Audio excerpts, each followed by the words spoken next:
Radio check. Radio check. Lima Charlie. Yeah, I have a crevasse coming up on my right side. Copy. Hey guys, so today we're talking about the Rocky Talkie backcountry radio. This is the radio that my team has decided to use while we're on the backcountry. So initially, we bought the first generation radios for all of our teammates. We didn't really know what to expect. I read the specifications online. So for us as mountaineers, we saw that their range was 1 to 5 miles in the mountain and that they were good down to really cold conditions. So what we found when we were testing these radios is that they'll actually go to even worse conditions than what they say on their website.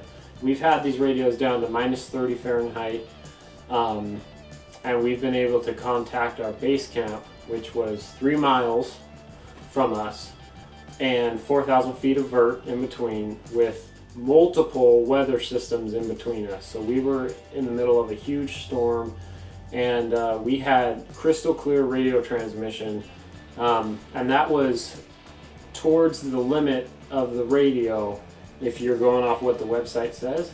I'm not saying take your radio into worse conditions than that. I'm just telling you it worked flawlessly up there, and that only tells me that it could have went into worse conditions and still worked.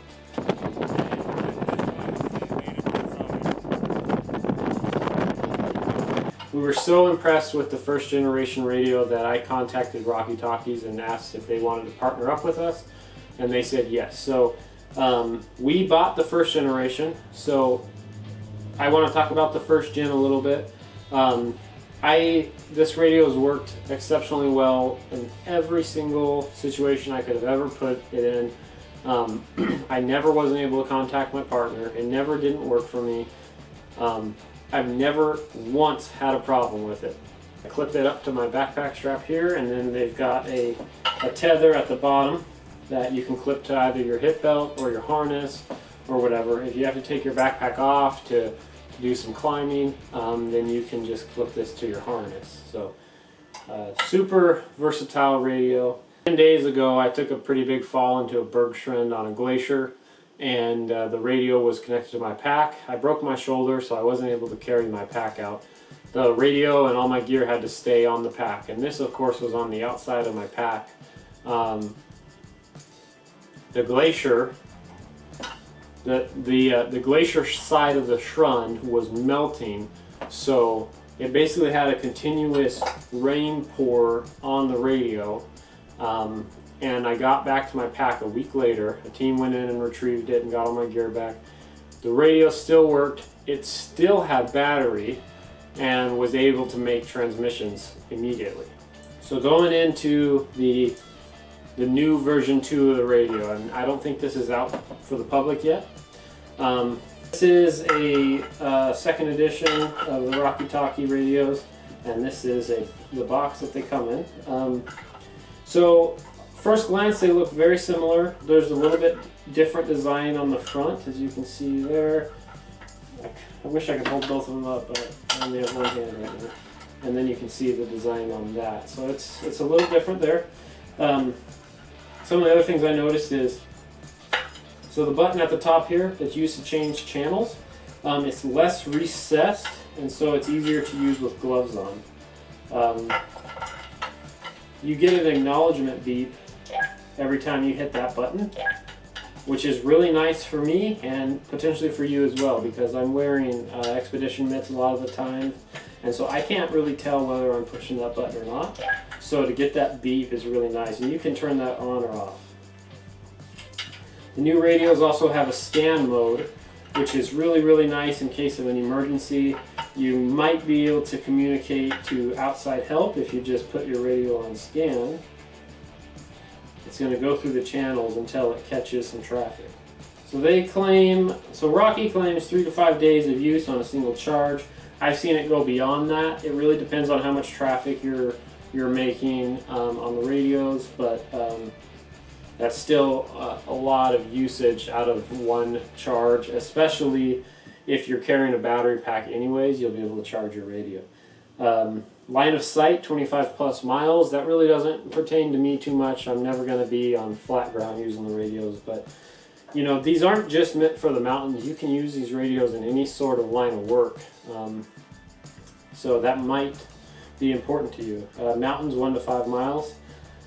Forests and hills, 0.5 a mile to 3 miles. And so that's because of all the trees and the rolling elevation terrain, things like that. So they claim that these are good down to negative 20 degrees Fahrenheit. And like I said, I've had mine past that.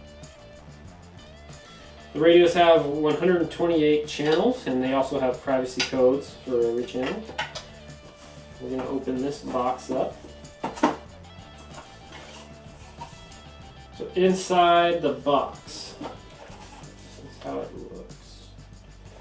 Another important thing about these radios is you can lock them on whatever setting you've got them on. Super important. So you're not accidentally going to change the channel on the radio.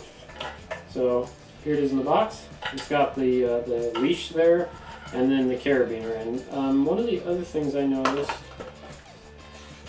let's see if it's the same. Yeah, so now on the version 2, it looks like they're coming with Mammut carabiners. In the past, they had the Camp carabiners. Not that it really matters, they're both really good carabiners.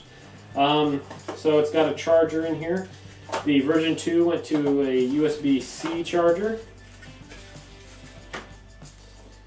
So just your typical cord and charger. And then it also has your instruction manual here. The radios have a high power and a low power mode, which is really nice. You can eliminate some of the interference sometimes if you go to low power mode, especially if your team's close by. You can just keep it on low power. If you're radioing, 3 miles and 4,000 feet of vert to your base camp, then you're definitely going to want to be on your high power mode. And like I said, Rocky is providing us with radios now. However, I'm still, able to give you guys an honest opinion. It's important to me that I don't use anything less than perfect, because this radio could potentially save my life or some of my teammates' life. So if it doesn't meet all of our expectations, I would continue looking and find a new radio. I've been so happy with this radio and this company. Their communication's phenomenal, and they're actually extremely affordable. You don't need a license to use them. This radio checks every single box of mine I could ever ask for. So I'm super, super happy to be working with them. I suggest you guys go check these out. They're sold out of their version 1 radio, and they should be releasing these soon to the public. So thank you for watching, and please be safe in the mountains.